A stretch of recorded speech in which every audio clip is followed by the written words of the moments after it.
Second most leading cause of death जो है वो फालिज है। जिन लोगों का वाटर इनटेक कम होता है ना, जो वेल हाइड्रेटेड नहीं रहते, जी। उनको माइग्रेन होता है। ये जब शुरू में जब पहली दफा किसी को मिर्गी का दौरा पड़ता है ना, तो उसमें पता नहीं होता है कि मिर्गी है या क्या है। वो भी आपकी इस वीडियो को देख के मुझसे कांटेक्ट करेंगे, आपके रेफरेंस से उनको 50% ऑफ जो है वो दिया जाएगा। और इंटायर ट्रीटमेंट, एक सेशन में नहीं, इंटायर ट्रीटमेंट, वो चाहे महीने का हो, साल का हो, 6 महीने का हो। अब तो जो फालिज हो रहा है वो यंग जनरेशन भी बहुत ज्यादा है। हमारे पास 15 साल का भी फालिज आता है, हमारे पास 20 साल का भी आता है, 25 साल का भी आता है। जो फालिज है ये डायरेक्ट अटैक होता है या पहले इसके कोई अर्ली साइन भी होते हैं जिसमें रिकवर किया ये जाता बहुत अब फालिज के मरीज में अगर आपको शक है कि उसको फालिज है, सबसे पहले उसका सीटी स्कैन होना चाहिए। सीटी स्कैन होगा ब्रेन का तो पता चलेगा कहाँ पे जाके वो वेन फटी है, आर्टरी फटी है, कहाँ पे वो हैमरेज हुआ है। ये एक सिंपल सा एक फार्मूला है जो आप अगर एक पेशेंट पे लगा लेंगे तो आपको पता चल जाएगा कि इसको फालिज हो रहा है। और आपको पता है फालिज एक नहीं होता, ये बार-बार भी होता है। 1 घंटे के अंदर 4-5 दफ़ा भी हो सकता है अगर आपका बीपी कंट्रोल नहीं है। है। तो उसको कम से कम 5 मिनट का टाइम दें कि उसके वो झटके रुकें। आप ज़बरदस्ती उसको रोके मत। वो बंदा रात को सोया है और जब वो सो के सुबह उठे हैं तो उनको एक आँख से नज़र नहीं आ रहा।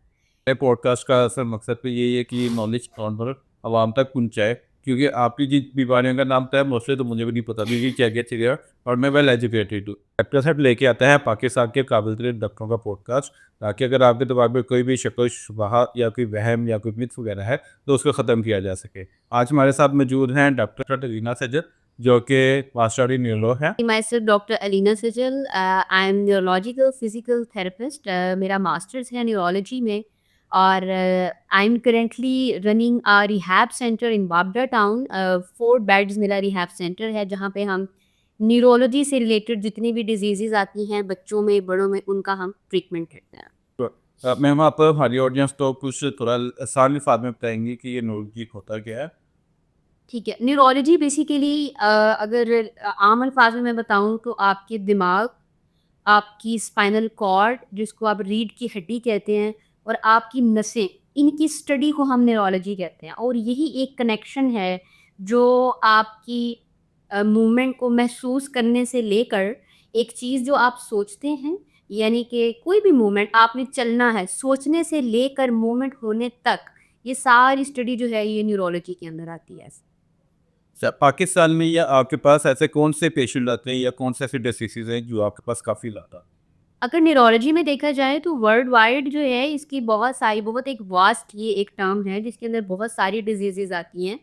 अनफॉर्चुनेटली पाकिस्तान में एक तो इसका कोई ट्रीटमेंट इतना अच्छा जो है अभी तक वो नहीं है, अवेयरनेस इतनी ज़्यादा नहीं है। इस वजह से ट्रीटमेंट ना होने की वजह से पाकिस्तान में डिजीज़ेज़ बहुत ज़्यादा हैं, साउथ एशिया में बेसिकली। जिसमें अगर हम देखा जाए तो सबसे ज़्यादा स्ट्रोक है। स्ट्रोक यानी कि फालिज, फालिज बहुत ज़्यादा है। Second most leading cause of death जो है वो फालिज है। और पाकिस्तान में आप उसको फर्स्ट मोस्ट भी कह सकते हैं आफ्टर हार्ट अटैक, ठीक है? उसके अलावा हमारे पास डिफरेंट डिजीज़ेज़ आती हैं जैसे डिमेंशिया है, अल्ज़ाइमर्स है, पार्किंसन है।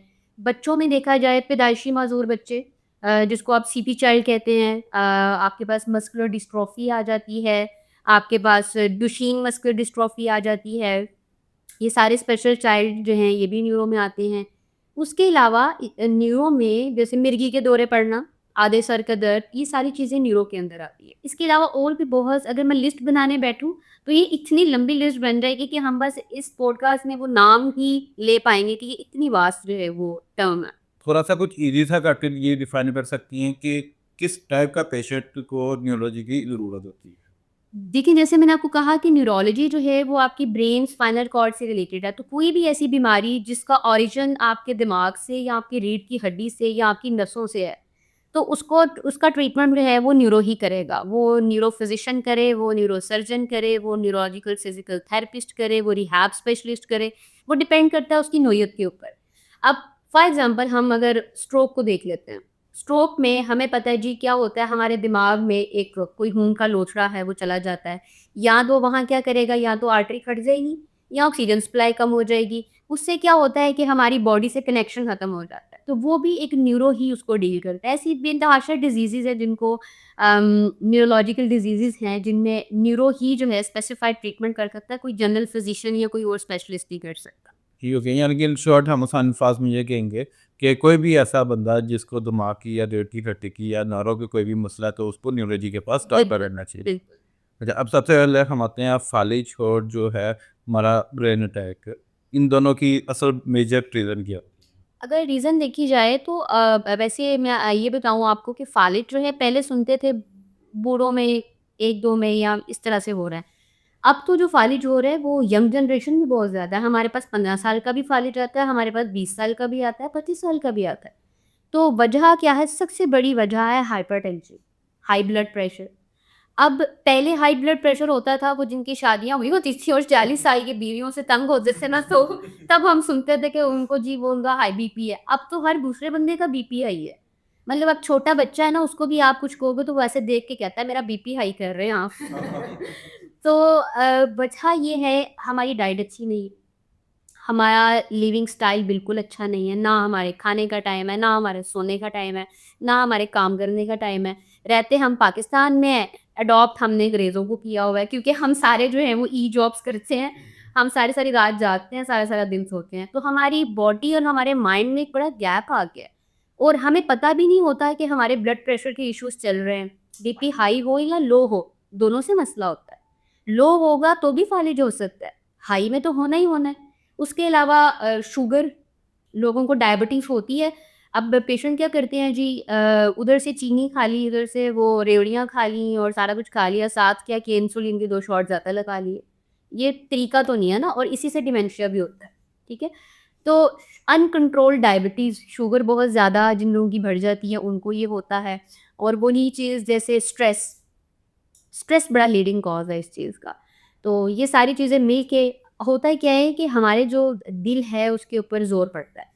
ज़ोर पड़ता है 2 चीज़ें हो सकती हैं, या तो वो ब्लड को बहुत तेज़ी से फेंकेगा बाहर या अपना प्रोसेस उसका स्लो हो जाता है। अगर तेज़ी से फेंकता है तो जिन लोगों का खून गाढ़ा होता है, खून गाढ़ा होने जिन लोगों का कोलेस्ट्रॉल हाई है, जो लोग बहुत ज़्यादा ओबीज़ हैं, लिपिड जिनका बहुत ज़्यादा है बॉडी में, फैटी लीवर है, तो ऐसे लोगों में क्या होता है कि ऐसे लोगों का खून गाढ़ा होता है। खून गाढ़ा होने से क्या होता है, जब आपका खून गाढ़ा है ना, वो कहीं न कहीं जमना शुरू हो जाएगा, उसको प्रॉपर फ्लो नहीं मिलता। अब हाइपरटेंशन से क्या होता है, हार्ट का क्या काम है कि आपकी पूरी बॉडी को ब्लड देना। अगर एक भी पार्ट को ब्लड नहीं मिलेगा, वो पार्ट डेड हो जाएगा, ठीक है? अब हार्ट को एक सिग्नल मिलता है कि इस पार्ट में खून गाढ़ा हुआ है, यहाँ पे सप्लाई सही नहीं है। हार्ट जब तेज़ी से पंप करता है, वो क्लॉट ट्रैवल कर जाता है और वो ट्रैवल नाली से ट्रैवल करके जैसे ही कहते हैं ना इसके दिमाग में खून का लोथड़ा आ गया, वो उसकी वजह से जो है इसको फ़ालिज हो गया। तो बेसिकली ये एक छोटा-सा फिनोमेना है जिसके ज़रिए जो है वो फ़ालिज हो जाता है और ब्रेन का वो पार्ट जो है वो डैमेज हो जाता है। जो फालिज है ये डायरेक्ट अटैक होता है या पहले इसके कोई अर्ली साइन भी होते हैं जिसमें रिकवर किया जा ये सकता बहुत अच्छा क्वेश्चन आपने किया। बिल्कुल इसकी अर्ली साइन्स होते हैं और वो अर्ली साइन्स में यही होता है कि आपका जैसे हार्ट अटैक के साइन्स होते हैं। फ़ालिज में यही होता है कि पेशेंट को थोड़ी बहुत वीकनेस फ़ील होती है। अच्छा एक चीज़ इसमें और है, अगर आपके दिमाग की राइट साइड डैमेज हुई है ना, तो बॉडी की लेफ्ट साइड डैमेज होगी। यानी कि अगर दिमाग के राइट साइड का फ़ालिज है तो बॉडी की लेफ्ट साइड डैमेज होगी। इसका मतलब है कि आपको सिम्पटम भी लेफ्ट साइड पे आएँगे। जैसे हल्की-फुल्की वीकनेस, वैसे तो ये सडन होता है। इसमें हम ये नहीं कह सकते कि आपको कुछ देखने में कुछ सिम्पटम मिलेगा। हाँ, बीपी हाई आना शुरू हो जाता है पेशेंट का। अनकंट्रोल्ड डायबिटीज़ आना शुरू हो जाती है, मतलब पेशेंट कहता है जी मैं दवाई भी खा रहा हूँ लेकिन शुगर मेरी कंट्रोल नहीं हो रही। ब्लड प्रेशर का भी ऐसे ही है जी, मैं दवाई खा रहा हूँ या नहीं खा रहा लेकिन बीपी जो है वो हाई आ रहा है, भूख नहीं लग रही और दिमाग में बोझ बहुत ज़्यादा हो रहा है, फॉगी ब्रेन हो रहा है। तो ये कुछ सिम्पटम्स हैं जो पहले आते हैं पेशेंट को, लेकिन ये ऑल इन सडन होता है। है। यानी कि अगर हम किसी को ब्लड प्रेशर और डायबिटीज़ है वो उसको कंट्रोल नहीं करता, वो सूरत में भी ये फालिज हो सकता है। एग्ज़ैक्टली बिल्कुल हो सकता है। अच्छा, ये जो हाइपरटेंशन है इसको ये क्यों कहा जाता है कि ये एक साइलेंट किलर है? एग्ज़ैक्टली ये एक साइलेंट किलर है। जैसे मैंने आपको बताया कि अगर आपका ब्लड प्रेशर हाई है, आपके ब्लड प्रेशर्स हाई का मतलब है कि आपका हार्ट बहुत तेज़ी से बहुत ज़ोर लगा रहा है, उसको उसका काम नहीं हो पा रहा, कहीं न कहीं कोई ब्लॉकेज आ रहा है जिसको खोलने की वो कोशिश कर रहा है। एक पाइप है जिसमें से पानी जा रहा है। अब अगर पाइप में ज़ंग लग जाएगा या पाइप में कोई भी इस तरह की हिंड्रेंस आएगी तो क्या होगा? पानी तो प्रेशर से आ रहा पीछे से, वो तो नहीं रुक रहा। तो वो क्या होगा, या तो पानी ज़ोर लगा के उस ब्लॉकेज को खोलेगा या क्या होगा पानी पीछे जमा होना शुरू हो जाएगा। जब जमा होगा तो वो ना। एग्ज़ैक्टली, तो वो नाड़ी तो खटनी फटती है, तो इसीलिए इसको साइलेंट किलर कहा जाता है कि ये कुछ पता नहीं लगने देता, लेकिन ये आपको डैमेज कर देता है। अच्छा, अब ऐसा क्यों होता है अगर किसी बंदे को फालिज हुआ है, तो फालिज होने के बाद उसकी जो लेग है वो तो रिकवर हो जाती है, लेकिन बाजू पे फालिज लेट रिकवर होता है, ऐसी क्या रीज़न होती है? इसकी रीज़न ये है कि देखें, हमारे पास जब भी कोई स्ट्रोक होता है, स्ट्रोक की रिकवरी की एक सिनर्जी है। हमारे पास स्ट्रोक किस तरह से आता है कि अगर एक पूरी साइड का स्ट्रोक है, साथ ज़ुबान भी इन्वॉल्व है, ज़ुबान का भी फालिज है, तो पहले टाँग ठीक होगी, फिर बाजू ठीक होगा, फिर एंड पे ज़ुबान ठीक होती है। ठीक है? कुछ केसेज़ में होता है कि अर्ली सारा कुछ बेहतर हो जाता है। अब होता क्या है कि या तो प्रॉपर ट्रीटमेंट नहीं करवाया जाता, या हमारे जो पाकिस्तानी कौम है, इनमें सब्र नहीं है। वो चाहते हैं कि बस मैं गोली खाऊँ और बस मैं जवान हो जाऊँ, ठीक है? तो ये एक ऐसी चीज़ है कि आप ये देखें कि आपकी ब्रेन में डैमेज हुआ है, आपकी ब्रेन का एक कनेक्शन कट गया, एक तार कट गई है। एक डीपी में जो तारें लगी हुई हैं, एक पूरी साइड का जो आपकी बिजली आ रही है, वो कट गई है। अब एक तो वायरिंग को जोड़ना है, वायरिंग को जोड़ने के बाद फिर फ्लो चेक करेंगे ना, किस तरह बिजली आ रही है, क्या ज़्यादा आपकी वायरिंग जुड़ी ही नहीं हुई। अब टाँग तो थोड़ी बहुत इसलिए चल जाती है कि टाँग जो है एक तो आपका जो सबसे ज़्यादा लार्जेस्ट वेट बेयरिंग जॉइंट है वो आपकी टाँग है। हम टाँगों के ऊपर चलते हैं, प्रोप्रियोसेप्शन भी ज़्यादा है इसमें। तो इस वजह से थोड़ी बहुत मेहनत से टाँग चल जाती है, बाजू रह जाता है। बाजू से हम करते हैं स्पेसिफिक टास्क, लिखना, स्पेसिफिक चीज़। क्या हम पैरों से चीज़ पकड़ते हैं? नहीं, हमारा काम ही सिर्फ़ उस पे वज़न डालना है। तो क्योंकि उस पे काम ही सिर्फ़ इतना है, तो वो ज़रा बेहतर रिकवर हो जाती है। फाइन मोटर हम एक टर्म यूज़ करते हैं, वो हमारे हाथों में होती है। हमारा ज़्यादा यूज़ ही हाथ का है, खाना खाने में, पकड़ने में, मोबाइल फ़ोन यूज़ करने में, कंघी करने में, नहाने, धोने में। हाथ का यूज़ है, बाजू का भी इतना नहीं है। तो क्योंकि यहाँ छोटे-छोटे मसल्स पड़े हुए हैं, सारे डेड हैं, इनको टाइम लगता है रिकवर करने में। ये थोड़ा टाइम लेते हैं, पेशेंट जो है या तो ट्रीटमेंट नहीं प्रॉपर करवाता, अगर करवाता है तो उसको जल्दबाज़ी होती है, इस वजह से बाजू पीछे रह जाता है। ठीक है। अच्छा, और अब ये कहा जाता है कि जो फालिज है दुनिया में दूसरी बड़ी रीज़न है डेथ की भी है, और क्या पाकिस्तान में अभी तक इसका प्रॉपर इलाज नहीं है? अनफॉर्चुनेटली नहीं है। इसकी ठीक चाहिए है, स्पेसिफिक रीज़न? इसकी रीज़न ये है कि पहली चीज़ तो ये है कि होना ये चाहिए कि एक इंजेक्शन लगता है जो कहा जाता है कि 24 घंटे के अंदर-अंदर लगना होता है। वैसे डब्ल्यूएचओ के अकॉर्डिंग वो पहले 6 से 8 घंटे के अंदर-अंदर लगना होता है। हमारे यहाँ पे हॉस्पिटल पहुँचते-पहुँचते 2 दिन लग जाते हैं।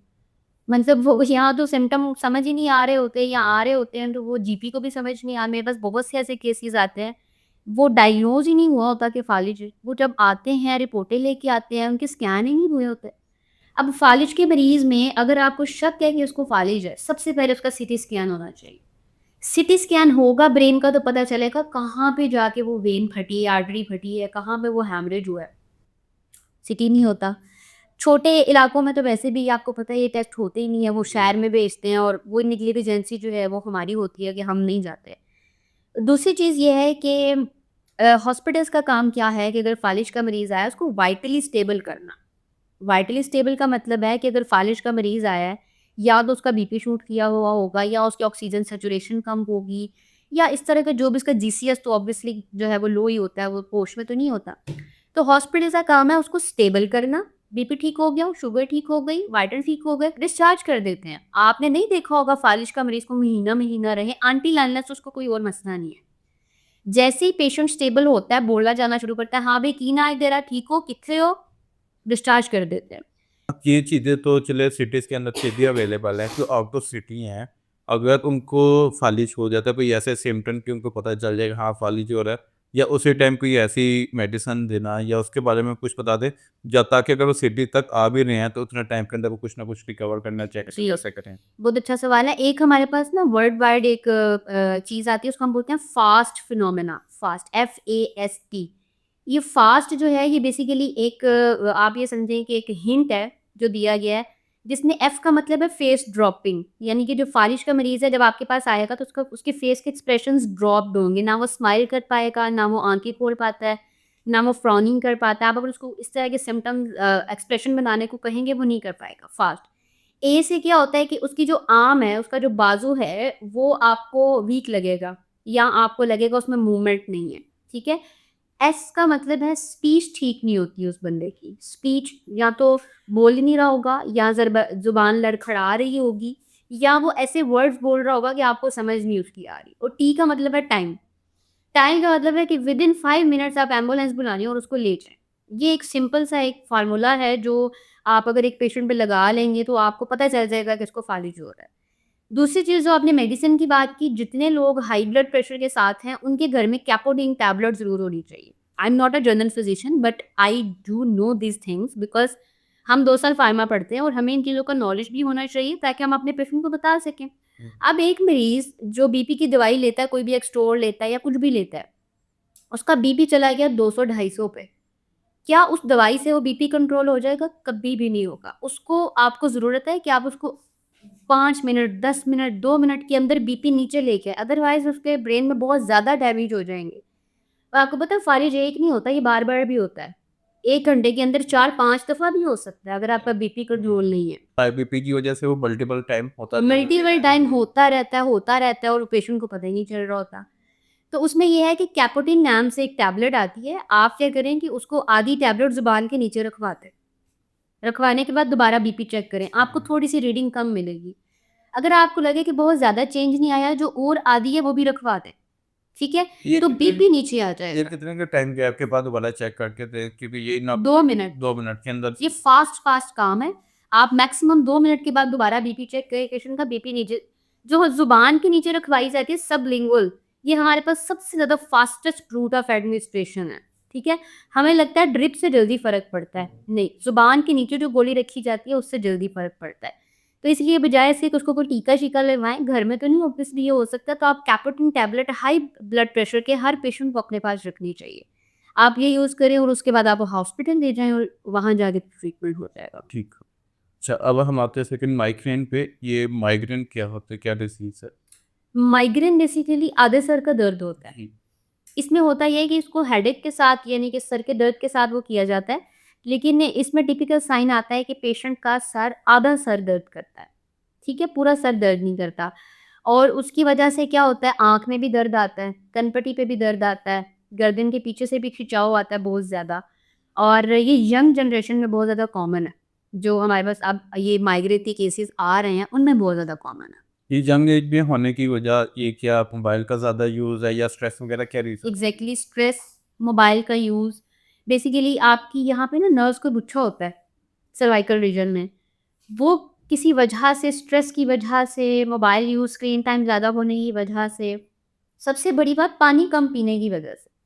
जिन लोगों का वाटर इनटेक कम होता है ना, जो वेल हाइड्रेटेड नहीं रहते, जी। उनको माइग्रेन होता है। ये जब डिहाइड्रेशन हो जाती है फ़ास्ट तो ही जैसे हाँ जी। माइग्रेट हो जाता अब होता है क्या हम लड़कियाँ क्या करती हैं जी, वो जैसे ही सर दर्द हुआ पैनाडोल खाई तो आराम आ गया। बेसिकली वो पैनाडोल से आराम नहीं आता, वो पानी का घूँट जो अंदर जाता है उससे आराम आता है।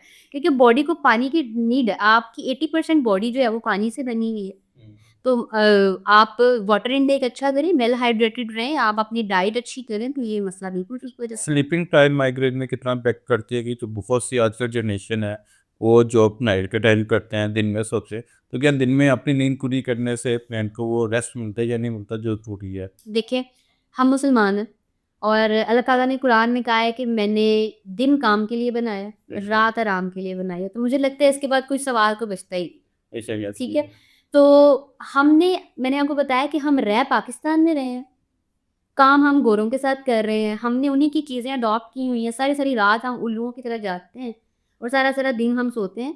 आपकी जो रात की नींद है वो बहुत ज़रूरी है और 6 से 8 घंटे की नींद आपको पता है ये एक ब्रेन को रिलैक्स करने के लिए बहुत ज़रूरी होती है।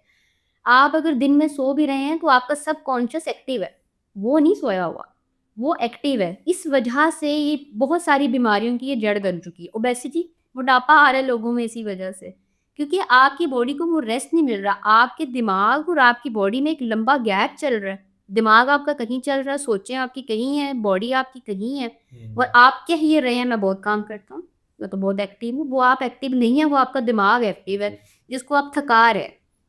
यानी तुम्हारा दिमाग सुपर एक्टिव हुआ। सुपर एक्टिव, सुपरमैन बना हुआ है।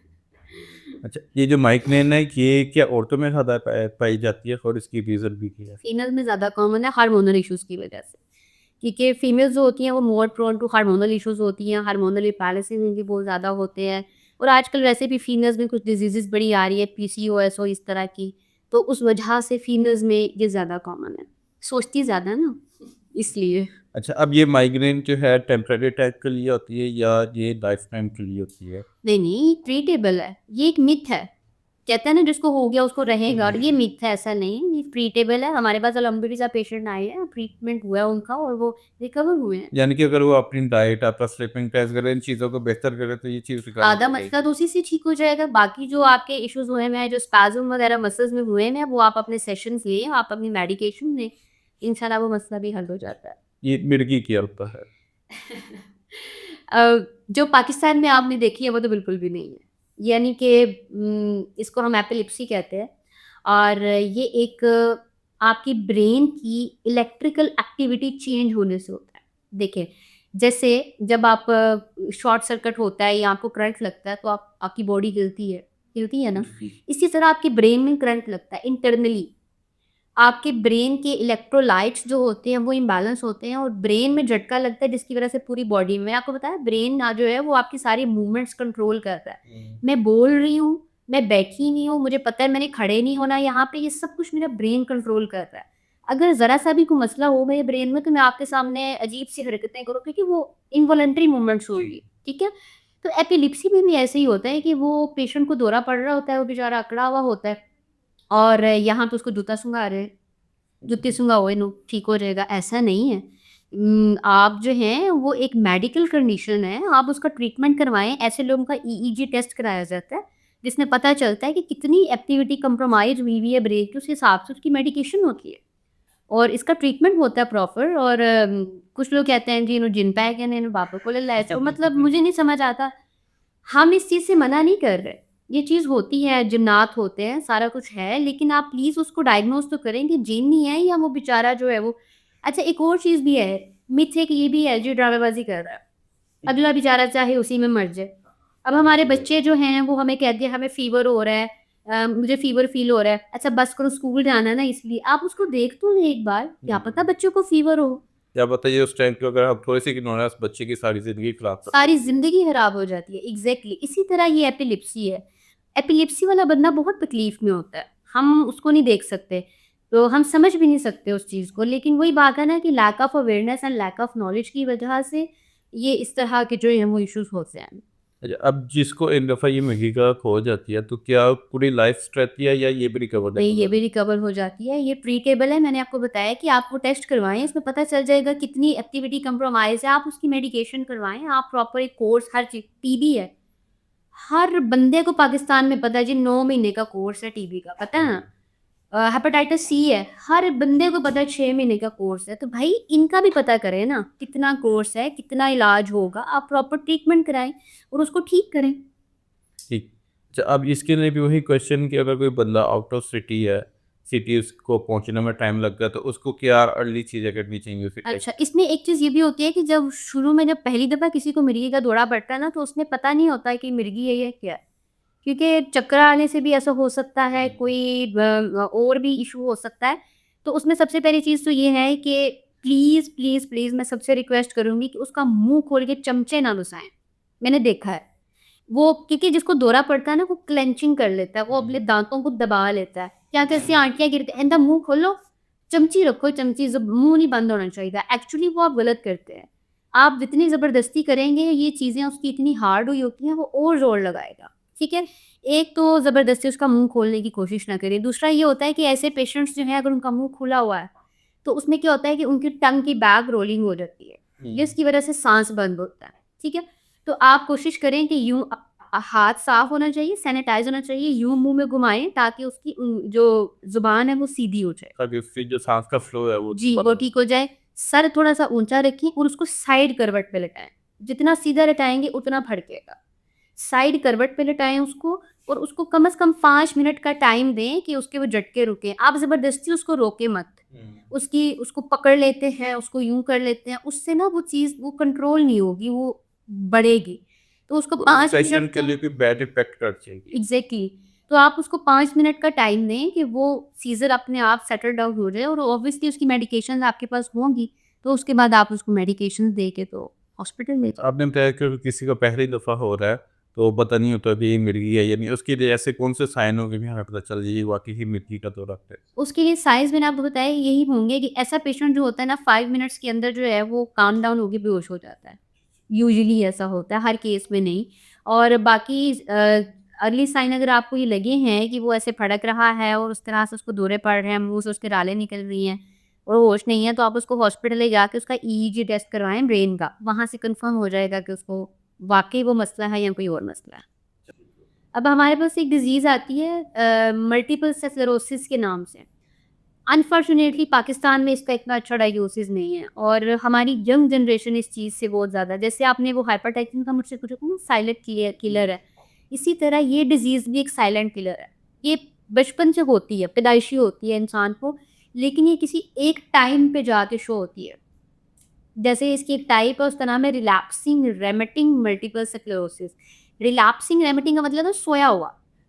वो कभी भी उठ सकता है। अब इसमें होता है क्या है कि आपके ब्रेन की डिमाइलिनेशन हो रही होती है, माइलिन शीथ की। अब ना मैं आपको एक केस बताती हूँ, मेरे पास एक पेशेंट आए हैं कुछ दिन पहले ही, तो वो मुझे अपनी हिस्ट्री वगैरह बता रहे थे, तो सुन के ना मैंने कहा अच्छा वो यंग थे बहुत ज़्यादा। हम ना बड़ा इस चीज़ में, क्योंकि पाकिस्तान में ऐसा है कि अगर हम एक यंग बंदे को कोई बहुत बड़ी बीमारी का बता देंगे ना, तो एक तो वो स्ट्रेस में चला जाएगा, दूसरा वो हमारी बात से मुत्तफ़िक भी नहीं होता। हमें बड़े तरीके से डर-डर के बोलना पड़ता है। वो मुझे बा लेके वो अपनी मिसेस को आए थे मेरे पास, उनकी नेक का मसला था। तो डिस्कशन में उन्होंने मुझे बताया कि मुझे एक बार ये हुआ, फिर एक बार ये हुआ। मैंने ना बड़ा डर-डर के मैंने कहा आई एम सॉरी लेकिन पता नहीं क्यों मुझे ये ना एमएस लग रहा है।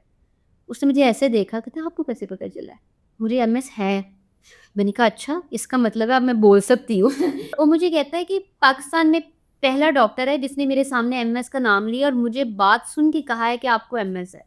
अब हुआ ये था कि कोई 15 साल पहले वो बंदा रात को सोया है और जब वो सो के सुबह उठे हैं तो उनको एक आँख से नज़र नहीं आ रहा। इसको हम बोलते हैं ऑप्टिक न्यूराइटिस। ये एक बीमारी है, ये आँख की बीमारी होती है, इसमें आपकी बत्ती बनाई चली जाती है। अब जहाँ भी वो साथ है एमएस को भी डिफाइन करते हैं कि वो क्या चीज़ है? मल्टीपल स्क्लेरोसिस जिस बीमारी की हम बात कर रहे हैं उसी को शॉर्ट फॉर्म में एमएस कहते हैं, ठीक है? अब ऑप्टिकल न्यूराइटिस हुआ, अब आप मुझे बताएँ कि एक बंदा जिसकी नज़र भी वीक है, उसको ना ऐनक लगी हुई है, ना उसको आँख का कोई इन्फेक्शन हुआ है, ना उसकी रिसेंट कोई ऐसी हिस्ट्री है और वो डॉक्टर पे जा रहा है इस कंडीशन में, तो डॉक्टर का काम नहीं बनता कि वो उसकी प्रॉपर एग्ज़ामिनेशन करे। उन्होंने उसका ट्रीटमेंट दिया, वो ठीक हो गए, अल्लाह हाफ़िज़। अच्छा, उसके बाद वो गए यूके। यूके गए और उसके बाद इनको क्या हुआ कि टाँग में वीकनेस शुरू हो गई। टाँग में वीकनेस हुई तो इस तरह की कंडीशन हुई कि टाँग में वज़न ही आना बंद हो गया। वहाँ पे गई यूके में तो उन्होंने कहा कि आपका स्कैन करेंगे और वहाँ पे आपको पता है टाई महीनों का मिलता है। तो इन्होंने अपनी प्रोफ़ाइल जब सबमिट करवाई और इनके कुछ ब्लड टेस्ट हुए, तो वो कहते हैं कि मुझे अगले दिन ही कॉल आ गई, आप आज ही आ जाइए स्कैन के लिए।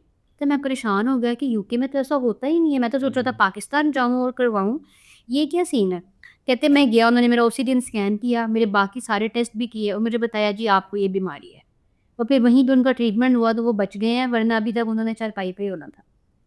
तो ये एक इस तरह की कंडीशंस जो है ना, इसमें ये है कि पाकिस्तान में भी कुछ ऐसे ज़रूर मौक़े होने चाहिए हमारी हुकूमत को और स्पेशली डॉक्टर्स को उसको, हाँ, इस तरह की डायग्नोस्टिक चीज़ें जो हैं वो ज़रूर होनी चाहिए और अवेयरनेस प्रोग्राम इस तरह के होने चाहिए कि पेशेंट अब हमारी बातें अगर कोई सुनेगा, किसी को इस तरह का मसला होगा तो वो अपने ऊपर लागू कर सकता है कि हाँ, ये चीज़ तो मेरे अंदर भी है, मुझे भी डॉक्टर से जाना चाहिए, मुझे भी चेक करवाना चाहिए।